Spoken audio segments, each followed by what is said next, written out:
മാന്യപ്രേക്ഷകർക്ക് നമസ്കാരം. ഞാൻ ഈ ഒരു വീഡിയോ പ്രധാനമായിട്ടും ചെയ്യുന്നത് കേരളത്തിലെ സാധാരണ മുസ്ലിങ്ങൾക്ക് ഒരു തിരിച്ചറിവിന് വേണ്ടിയിട്ടാണ്. കേരളത്തിലെ മുസ്ലിങ്ങളെ നിരന്തരം ഭയപ്പെടുത്തുന്ന ആബിദ് അടിവാരം എന്ന് പറയുന്ന വിദേശത്ത് നിന്ന് നിരന്തരം ഫേസ്ബുക്ക് പോസ്റ്റുകളുമായിട്ട് രംഗത്ത് വരുന്നവൻ ഇപ്പൊ ലേറ്റസ്റ്റ് ആയിട്ട് ഒരു പോസ്റ്റുമായിട്ട് രംഗത്തെത്തിയിട്ടുണ്ട്. ഞാനതൊന്ന് വായിച്ചു കേൾപ്പിക്കാം. അബ്ദുൽ നാസർ മഹ്ദനിയും ഐഷി ഘോഷൊക്കെയാണ് വിഷയമായിട്ട് തിരഞ്ഞെടുത്തിട്ടുള്ളത്. എന്താണ് പറഞ്ഞിട്ടുള്ളത് എന്നൊന്ന് ഞാൻ വായിച്ചു കേൾപ്പിക്കാം. അതിനുശേഷം എത്രത്തോളമാണ് മുസ്ലിങ്ങളെ ഇവൻ ഭയപ്പെടുത്തുന്നത് എന്നുള്ളത് കൃത്യമായിട്ട് തെളിവ് സഹിതം മുന്നോട്ട് വെക്കാം. ഞാനൊന്ന് വായിച്ചു കേൾപ്പിക്കാം. ഐഷി ഘോഷും മഹ്ദനിയും ഡൽഹിയിൽ ഐഷി ഘോഷിനെ അറസ്റ്റ് ചെയ്യാനുള്ള നീക്കം CPM ശക്തമായി നേരിടുന്നത് എന്തുകൊണ്ടാണ് എന്നറിയാമോ? 2021 നടന്ന 1000 രൂപ പിഴ അടച്ചാൽ തീരാൻ ഇടയുള്ള ഒരു കേസിൽ ഐഷി ഘോഷിനെ പോലീസ് കൊണ്ടുപോയാൽ എന്താണ് പ്രശ്നം? ജാമ്യമെടുത്ത് തിരിച്ചു കൊണ്ടുവന്നാൽ പോരെ? അതറിയാൻ മറ്റൊരു അറസ്റ്റിന്റെ ചരിത്രം അറിയണം. 1998 മാർച്ച് 31 കോഴിക്കോട് കസബ പോലീസ് സ്റ്റേഷനിൽ 1992 രജിസ്റ്റർ ചെയ്ത കേസ് ക്രൈം നമ്പർ 103/92. സെക്ഷൻ ജാമ്യം കിട്ടാവുന്ന വകുപ്പുകളിൽ ഒരു രാഷ്ട്രീയ നേതാവിനെ പോലീസ് കൊല്ലത്തെ അദ്ദേഹത്തിന്റെ വീട്ടിൽ നിന്ന് അറസ്റ്റ് ചെയ്ത് കോഴിക്കോട്ട് കൊണ്ടുവരുന്നു. ജാമ്യം കിട്ടുന്ന കേസല്ലേ എന്ന് അദ്ദേഹവും അനുയായികളും ആശ്വസിക്കുന്നു. പക്ഷെ നേരം വെളുക്കുമ്പോഴേക്ക് ചിത്രം മാറി. കോയമ്പത്തൂർ സ്ഫോടന കേസ് അദ്ദേഹത്തിന്റെ തലയിൽ കെട്ടിവെച്ചു. 10 വർഷം ജാമ്യം പോലും കിട്ടാതെ ജയിലിൽ കിടന്ന് അബ്ദുൽ നാസർ മഹ്ദനി. ആ കലാപരിപാടിക്ക് കാർമ്മികത്വം വഹിച്ചത് ആരായിരുന്നു എന്നോർമ്മയുണ്ടോ? CPM നേതാവ് EK നായനാർ മഹ്ദനിയെ അറസ്റ്റ് ചെയ്തത് തന്റെ ഭരണ നേട്ടമായി പിന്നീട് അദ്ദേഹം പ്രഖ്യാപിക്കുകയും അതിന്റെ പേരിൽ വോട്ട് ചോദിക്കുകയും ചെയ്തു. ഐഷി ഘോഷിനെ അറസ്റ്റ് ചെയ്താൽ നായനാർ ചെയ്ത പരിപാടി അമിത്ഷാ ചെയ്യും. അവരുടെ തലയിൽ കള്ളക്കേസുകൾ കെട്ടിവെക്കും, വർഷങ്ങളോളം ജയിലിൽ ഇടും, അതിന്റെ പേരിൽ വോട്ടും ചോദിക്കും. അന്ന് മഹ്ദനിയുടെ അറസ്റ്റിന് ന്യായം ചമച്ചവർ ഇന്ന് ഐഷി ഘോഷിന്റെ അറസ്റ്റ് തടയാൻ ശ്രമം നടത്തുമ്പോൾ ഐഷിക്ക് പിന്തുണ പ്രഖ്യാപിക്കേണ്ടത് മഹ്ദനിയുടെ അറസ്റ്റിനെതിരെ നിന്നവരുടെ ബാധ്യതയാണ്. നമ്മൾ അവരെ പോലെ ആകരുതല്ലോ. ആബിദ് അടിവാരം ഐഷി ഘോഷിന്റെ അറസ്റ്റ് നീക്കമൊക്കെയായി ബന്ധപ്പെട്ട് മഹ്ദനിയെ കൊണ്ടുവന്നിട്ട് ഇവിടെ ഇന്ന മതത്തിനെതിരെ എന്തോ സംഭവിക്കുന്നു എന്നൊരു പ്രതീതിയാണ് ഇവനൊക്കെ നിരന്തരം ചെയ്യുന്നത്. ഈ രണ്ട് വിഷയത്തെ കുറിച്ച് തെളിവ് സഹിതം കുറച്ച് കാര്യങ്ങൾ മുന്നോട്ട് വെക്കാം.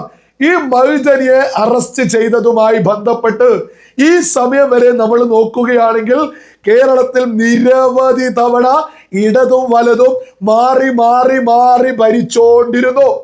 ഇവരുടെ കൃത്യമായ ഒരു പിന്തുണയോട് കൂടിയല്ലാതെ ഈ പറയുന്ന മഹ്ദനിയെ നിരന്തരം ജയിലിൽ ഇടില്ല എന്നുള്ളത് സകലരും തിരിച്ചറിയണം. ഏത് തരത്തിലുള്ള പിന്തുണ? കേരള പോലീസ് ഉൾപ്പെടെ കൃത്യമായ റിപ്പോർട്ടുകൾ കൊടുത്തതിന്റെ അടിസ്ഥാനത്തിൽ പോലീസ് ഉൾപ്പെടെ കൃത്യമായിട്ട് അന്വേഷണത്തിന്റെ ഭാഗമാവും. ഇനി മറ്റൊരു കാര്യം എടുത്തു പറയാനുള്ളത്, ഈ രാജ്യം പറയുന്ന 1998 ശേഷം 10 വർഷക്കാലം രാജ്യം അടക്കി ഭരിച്ചത് കോൺഗ്രസും ഇടതുപക്ഷവും മുസ്ലിം ലീഗും എല്ലാവരും കൂടി ഒരുമിച്ചല്ലായിരുന്നു. മുസ്ലിം ലീഗ് തന്നെ നമ്മുടെ കേരളത്തിൽ എത്ര തവണ മാറി മാറി 1998 ശേഷം കേരളത്തിൽ അധികാരത്തിലേക്ക് എത്തി. എന്നിട്ടും എന്തേ മഹ്ദനിയെ ജയിലിൽ തന്നെ അടച്ചോ? മഹ്ദനിയെ ചില്ലറ കേസിനല്ല എടുത്തു കൊണ്ടുപോയിട്ടുള്ളത്. മഹ്ദനിയെ സ്ഫോടന കേസുകളുമായി ബന്ധപ്പെട്ടാണ് അറസ്റ്റ് ചെയ്ത് കൊണ്ടുപോയിട്ടുള്ളത്. അല്ലെങ്കിലും മഹ്ദനി നമുക്കറിയാം, BB ഗോപകുമാർ ഈ അടുത്തുപോലും നിയമസഭയിൽ കൃത്യമായിട്ട് എടുത്തു പറഞ്ഞത് അന്താരാഷ്ട്ര തീവ്രവാദി മഹ്ദനി, അന്താരാഷ്ട്ര തീവ്രവാദിയാണ് ഈ മഹ്ദനി എന്ന് BJP MLA ലേറ്റസ്റ്റ് ആയിട്ട് പോലും പ്രഖ്യാപിച്ചിട്ടില്ലേ? ഇതൊന്നും വെറുതെ പ്രഖ്യാപിക്കുന്നതല്ല. മഹ്ദനിയെ കണ്ട സാധാരണ ഒരു മുസ്ലിം പോലും അത് തന്നെയല്ലേ ഉയർത്തിപ്പിടിക്കേണ്ടത്. തോക്കുധാരികളുമായിട്ടല്ലായിരുന്നോ ഈ പറയുന്ന മഹ്ദനി അങ്ങോട്ടും ഇങ്ങോട്ടും നടന്നിരുന്നത്? കേരളത്തിൽ ഉടനീളം നമ്മുടെ ഗ്രാമാന്തരങ്ങളിലൂടെ വിഷം തുപ്പി പച്ചവർഗീയത വിളിച്ചു പറഞ്ഞ് നടന്നിട്ടില്ലേ? വിഷം തുപ്പി ആകെ കുറഞ്ഞ പ്രസംഗങ്ങൾ മാത്രം റെക്കോർഡായിട്ടുള്ളൂ. അന്നൊക്കെ കേസറ്റ് സംവിധാനമാണ്. വളരെ കുറഞ്ഞ ആ പ്രസംഗങ്ങൾ കേട്ടാൽ തന്നെ പച്ചവർഗീയതല്ലേ ഈ മഹ്ദനി തുപ്പിയിട്ടുള്ളത്. മഴുധനി ജയിലിലായ സമയത്തൊക്കെ തന്നെ മുസ്ലിം ലീഗ് കേരളം ഭരിച്ചിട്ടുണ്ട്, കോൺഗ്രസ് രാജ്യം ഭരിച്ചിട്ടുണ്ട്. ഇവരൊക്കെ തന്നെ ഈ പറഞ്ഞ മഴുധനി ഉള്ളിൽ തന്നെ കിടക്കണമെന്ന് പ്രഖ്യാപിച്ചവർ തന്നെയല്ലേ? ഇനി എന്തേ ആബിദ് അടിവാരത്തിനൊക്കെ ഇവിടെ വേറെന്തെങ്കിലും ഒരു ഭരണം കൊണ്ടുവന്നിട്ട് മഴുധനിയൊക്കെ അങ്ങ് വലിയ സംഭവമാക്കി മഹാനാക്കി പ്രഖ്യാപിക്കണമെന്നാണോ ഈ ആബിദ് അടിവാരൊക്കെ പ്രഖ്യാപിക്കുന്നത്?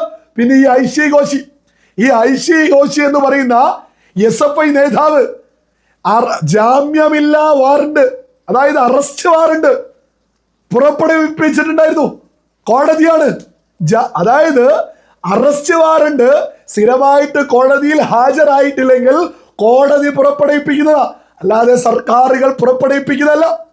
അതിനെ തുടർന്ന് പോലീസ് വീടുകളിൽ എത്തുക എന്നുള്ളത് കേരളത്തിലെ ഏതൊരു യൂത്ത് കോൺഗ്രസ്സുകാരന്, ഏതൊരു KSUക്കാരന്, ഏതൊരു MSFകാരന്, ഏതൊരു മുസ്ലിം ലീഗുകാരന്, ഏതൊരു DYFIക്കാരന്, ഏതൊരു CPMകാരന്, ഏതൊരു BJPക്കാരന്, യുവമോർച്ചക്കാരന്, എല്ലാ ആളുകൾക്കും, പൊതുപ്രവർത്തനം നടത്തുന്ന എല്ലാ ആളുകൾക്കും അറിയാം തുടർച്ചയായിട്ട് കോടതിയിലേക്ക് പോയിട്ടില്ലെങ്കിൽ അറസ്റ്റ് വാറണ്ട് പുറപ്പെടുവിപ്പിക്കുമെന്ന്.